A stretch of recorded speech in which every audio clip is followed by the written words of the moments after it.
నల్గొండ జిల్లా సీఎం రేవంత్ రెడ్డి పర్యటన కోసం మిర్యాలగూడలో చకచక ఏర్పాట్లు కొనసాగుతున్నాయి. ఈ నెల 4న గూడూరు గ్రామంలో నిర్వహించే సభా ప్రాంగణాన్ని జిల్లా కలెక్టర్ చంద్రశేఖర్, ఎస్పీ శరత్ చంద్ర పవార్ అధికారులతో కలిసి పరిశీలించారు.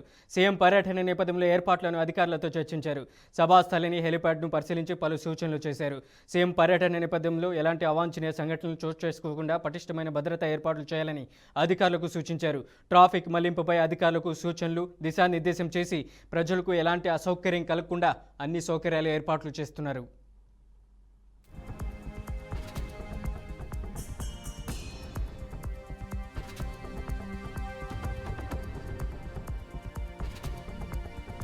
జగిత్యాల జిల్లా మల్లాపూర్ మండలం మొగిలిపేట గ్రామంలో ఘోర రోడ్డు ప్రమాదం జరిగింది. ట్రాక్టర్ బోల్తా పడి 4 మహిళలు అక్కడికక్కడే దుర్మరణం పాలయ్యారు.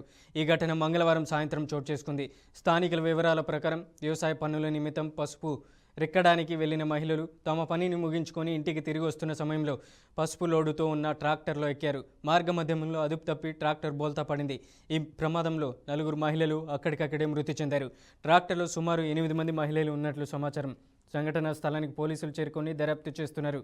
ఈ సంఘటనకు సంబంధించి పూర్తి వివరాలు ఇంకా తెలియాల్సి ఉంది.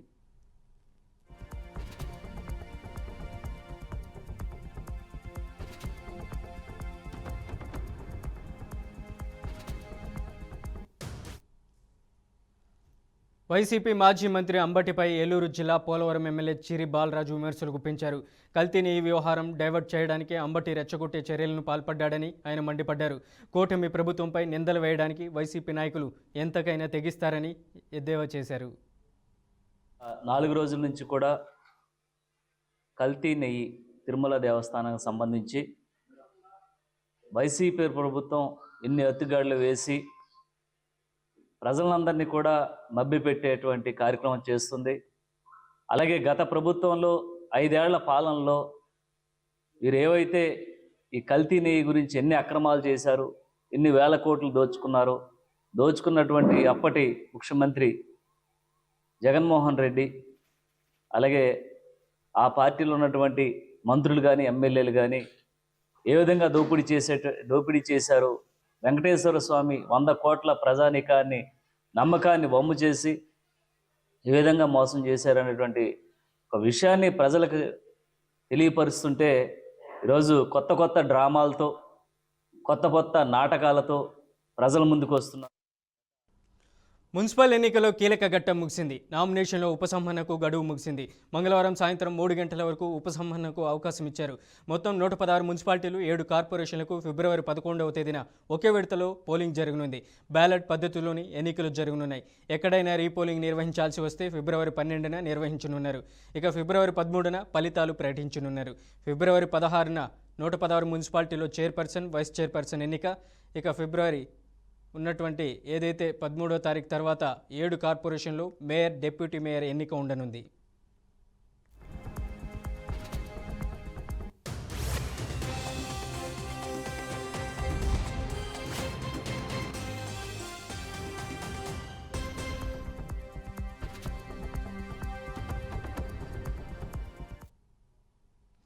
మున్సిపల్ ఎన్నికల్లో మొత్తం 52,43,000 మంది ఓటర్లు తమ ఓటు హక్కును వినియోగించుకోనున్నారు.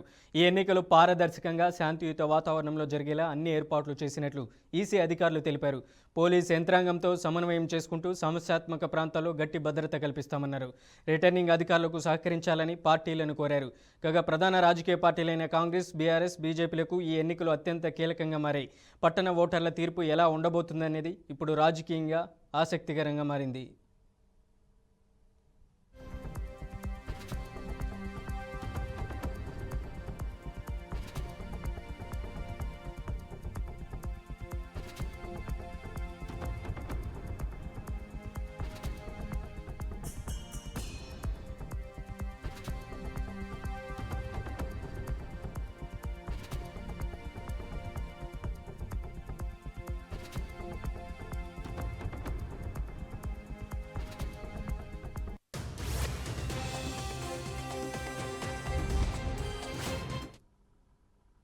ఉమ్మడి కృష్ణా జిల్లా పోరంకిలో జరిగిన శ్రీ చైతన్య విద్యార్థి ఆత్మహత్య కేసును పోలీసులు ఛేదించారు.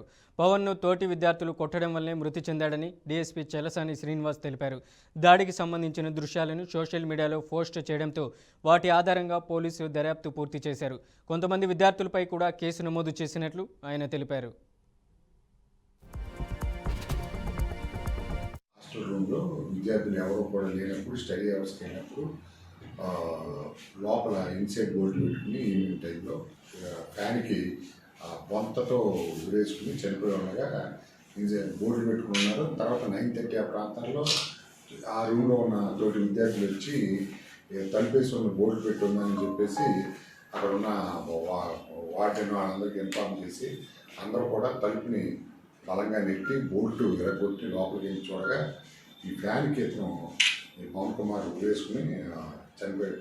ఉరేసుకుని ఉన్నాడు. ఇమీడియట్గా అతను కింద దించి మొదట కాన్వెంట్ హాస్పిటల్కి తీసుకెళ్లారు. విద్యార్థులను మన కాలేజీ యాజమాన్యం కలిపి తీసుకెళ్ళిన తర్వాత అక్కడి నుంచి వాడు ఇక్కడ కాదు కొంచెం బెటర్ ట్రీట్మెంట్ అని చెప్పేసి గవర్నమెంట్ హాస్పిటల్ విజయవాడకి తీసుకెళ్ళమంటే అక్కడికి తీసుకెళ్ళినప్పుడు బ్రాడ్ డెడ్ అని చెప్పారు. అది దాని మీద మనకి తల్లిదండ్రులకు ఇన్ఫామ్ చేయడం, తర్వాత పోలీసులకు ఇన్ఫామ్ చేసి తల్లిదండ్రులు వచ్చాక రిపోర్ట్ తీసుకుని కేసు అనుమానాస్పదం వృత్తిగా కేసు రిజిస్టర్ చేసాం. ఫస్ట్ రిజిస్టర్ చేసిన తర్వాత దర్యాప్తులో భాగంగా పోస్ట్ మార్టం అన్నీ కూడా ఫోరెన్సిక్ ప్రొఫెసర్ గారితో చేయించాము. తల్లిదండ్రులు కూడా మనం పోస్ట్ మార్టం జరిగే ప్లేస్కి అనుమతించారు డాక్టర్ గారు. తర్వాత ఆ క్రమంలో మనం దర్యాప్తు చేస్తూ ఉండగా మనకి తెలిసిన విషయాలు ఏంటంటే ఈ విద్యార్థి ఎవరైతే పవన్ కుమార్ ఉన్నాడో పవన్ కుమార్ హేమంత్ అనే విద్యార్థి ఆ వివాదంలో భాగంగా ఆ హేమంత్ని వేరే వాళ్ళతో హేమంత్ మీరు ఎవరు తిరగొద్దని ఇతర విద్యార్థులకి అతను చెప్తాడు. దాని మీద హేమంత్ ఆ విద్యార్థులు అందరూ ఎందుకు ఇలా చెప్తామని చెప్పేసి గత నెల 5వ తారీఖున రూమ్లో ఇతని మీద చేసుకుంటారు, కొడతారు. నల్గొండ జిల్లా మిర్యాలగూడ మండలంలో సీఎం పర్యటన ఏర్పాట్లను పర్యవేక్షిస్తున్నప్పుడు విషాదం చోటు చేసుకుంది. అద్దంకి నార్కెట్పల్లి రహదారిపై బారికేడ్ల ఏర్పాట్లను పరిశీలించడానికి బైక్పై వెళ్తున్న 2 కానిస్టేబుళ్లను వెనక నుండి వచ్చిన కంటైనర్ వాహనం అతివేగంగా ఢీకొట్టింది. ఈ ప్రమాదంలో 2 కానిస్టేబుళ్లు తీవ్రంగా గాయపడ్డారు. వెంటనే పట్టణంలోని ప్రైవేట్ ఆసుపత్రికి తరలించారు. కానిస్టేబుల్ మాదార్ పరిస్థితి అత్యంత విషమంగా ఉండడంతో మెరుగైన వైద్య చికిత్స కోసం ఆయనను హైదరాబాద్కు తరలించారు. స్థానికులు వివరాల మేరకు ప్రమాదానికి కారణమైన కంటైనర్ డ్రైవర్ మద్యం మత్తులో వాహనాన్ని నిర్లక్ష్యంగా నడపడం వల్ల ఈ ఘోరం జరిగిందని తెలియజేశారు. పోలీసులు ఘటనా స్థలంలో కేసు నమోదు చేసి డ్రైవర్ని అదుపులోకి తీసుకుని దర్యాప్తు చేస్తున్నారు.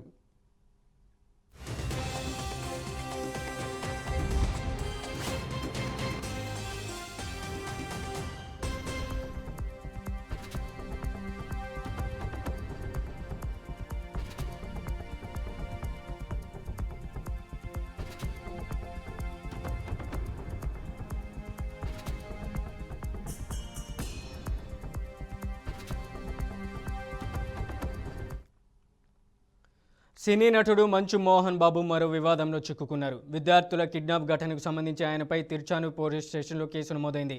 చిత్తూరు జిల్లాలోని మోహన్ బాబు యూనివర్సిటీలో అధికంగా ఫీజులు వసూలు చేస్తున్నారంటూ ఎస్ఎఫ్ఐ ఆధ్వర్యంలో విద్యార్థులు ధర్నాకు పిలుపునిచ్చారు. ఈ క్రమంలో తిరుపతి కలెక్టరేట్కు వెళ్లేందుకు విద్యార్థి నేతలు అక్బర్, వినోద్ ప్రయత్నం చేశారు. అయితే మార్గ మధ్యంలో ఇద్దరు కూడా కిడ్నాప్కు గురయ్యారు. దీంతో మోహన్ బాబు, విష్ణు, పిఆర్ఓ సతీష్పై విద్యార్థులు అనుమానం వ్యక్తం చేశారు. పోలీసులకు ఫిర్యాదు చేశారు. దీంతో పోలీసులు కేసు నమోదు చేసి దర్యాప్తు చేస్తున్నారు.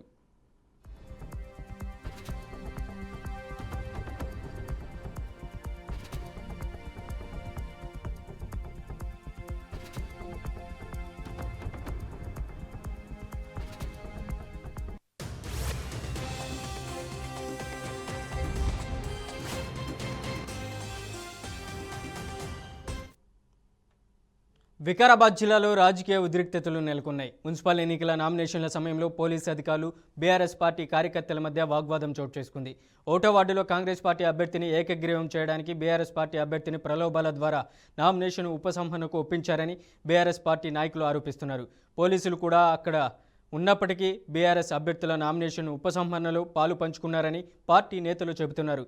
ప్రస్తుతం ఓటో వార్డులో మొత్తం 3 అభ్యర్థులు పోటీలో ఉన్నారు. Congress, BJP, BRS party. ఈ ఘటన వికారాబాద్ మున్సిపల్ ఎన్నికలకు ముందు రాజకీయ వాతావరణాన్ని ఉత్కంఠభరితంగా మార్చింది. కార్యకర్తలు మేము అడుగుతాం. రైట్స్ ఉన్నాయి, మాకు రైట్స్ ఉన్నాయి అడగడానికి. మీరు ఎవరు సార్ అట్లా? మీరు గేట్లు పెట్టి ఎట్లా పంపిస్తారన్న? గేట్లు పెట్టి ఎట్లా పంపిస్తారు?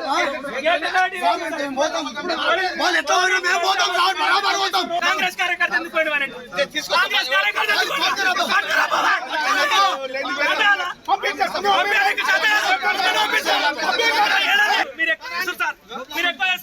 కాంగ్రెస్ 24 ఎర్రకాలం గవర్నమెంట్ 2 సంవత్సరాలు సార్, 2 సంవత్సరాలు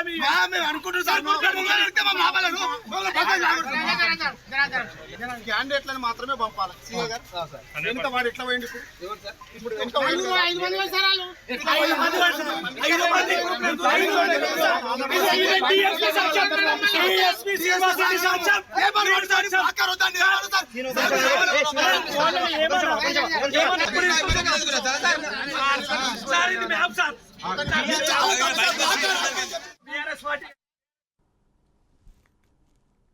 సమాజంలో మానవత్వం కరువైపోయిందని ఓ అపార్ట్మెంట్లో జరిగిన ఘటన చూస్తే అర్థమవుతుంది. ఓ అపార్ట్మెంట్లో భారీ బ్యాగ్ను డెలివరీ చేసేందుకు ఓ ఏజెంట్ నానా కష్టాలు పడ్డాడు. భారీ బ్యాగ్ను వీపున మోసుకుంటూ చాలా అంతస్తులెక్కి ఫ్లాట్ ముందుకు వచ్చేసరికి అలసిపోయాడు.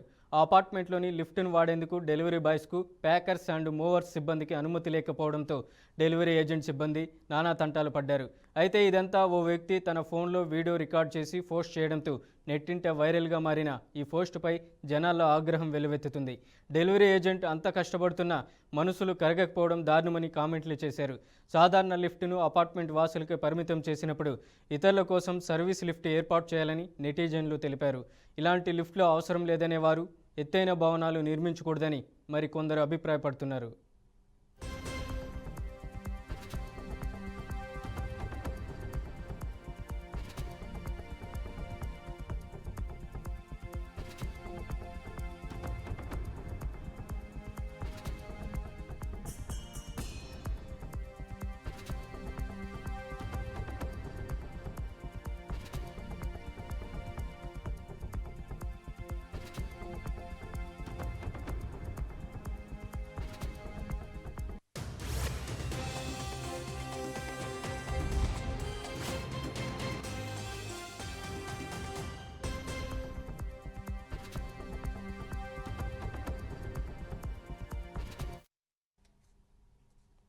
పొరుగు దేశం చైనాతో సరిహద్దు వివాదంపై రాహుల్ గాంధీ మరోసారి లోక్సభలో గలమెత్తారు.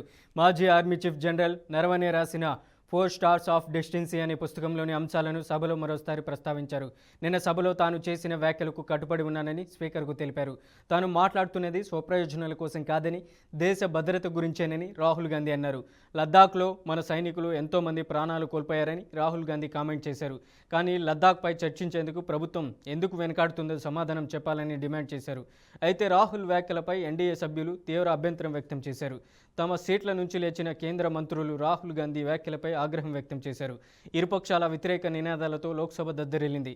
ఈ క్రమంలోని సభలో రాహుల్ గాంధీని మాట్లాడేందుకు అవకాశం ఇవ్వాలని విపక్ష సభ్యులు స్పీకర్ పైకి పేపర్లను చింపివేశారు. దీంతో స్పీకర్ సభను మధ్యాహ్నం 3 గంటల వరకు వాయిదా వేశారు.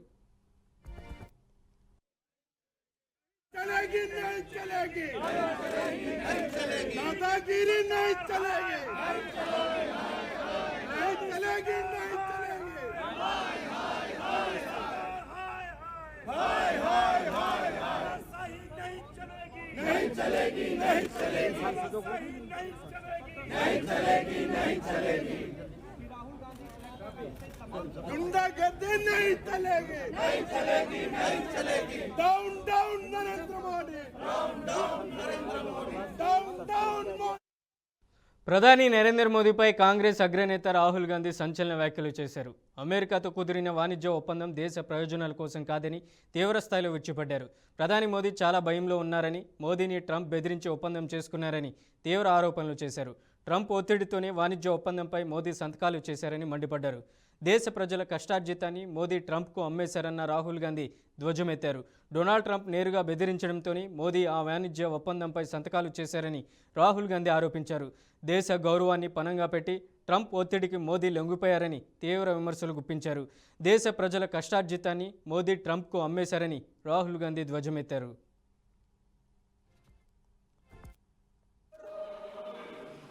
President's address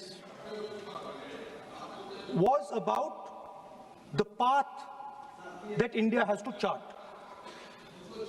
the direction in which India has to move. Today, on the world stage, the main issue in international affairs is the conflict between China and the United States. This is central. This is central. This is central. ఇదిలా ఉంటే లోక్సభలో గందరగోళానికి కారణమైన ఘటన panel speaker పైకి పేపర్లు విసిరిన ఘటనలో 8 మంది విపక్ష ఎంపీలను ఈ సెషన్ ముగిసే వరకు సస్పెండ్ చేశారు. సస్పెండ్ అయిన వారిలో తెలంగాణకు చెందిన ఎంపీ చామల కిరణ్ కుమార్ కూడా ఉన్నారు.